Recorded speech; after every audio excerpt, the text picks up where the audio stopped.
ಬನ್ನಿ ಬನ್ನಿ ನೋಡಿರೆಲ್ಲ ಮಕರ ಜ್ಯೋತಿಯ ಭಗವಂತನ ಸಾಕ್ಷಾತ್ಕಾರ ರೂಪ ಜ್ಯೋತಿಯ. ಬನ್ನಿ ಬನ್ನಿ ನೋಡಿರೆಲ್ಲ ಮಕರ ಜ್ಯೋತಿಯ ಭಗವಂತನ ಸಾಕ್ಷಾತ್ಕಾರ ರೂಪ ಜ್ಯೋತಿಯ. ಭಕ್ತ ಜನರ ಹೃದಯವ ಮೆರೆಸೋ ದಿವ್ಯ ಜ್ಯೋತಿಯ. ಭಕ್ತ ಜನರ ಹೃದಯವ ಮೆರೆಸೋ ದಿವ್ಯ ಜ್ಯೋತಿಯ.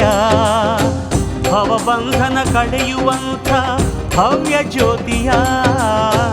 ಬನ್ನಿ ಬನ್ನಿ ನೋಡಿರೆಲ್ಲ ಮಕರ ಜ್ಯೋತಿಯ ಭಗವಂತನ ಸಾಕ್ಷಾತ್ಕಾರ ರೂಪ ಜ್ಯೋತಿಯ.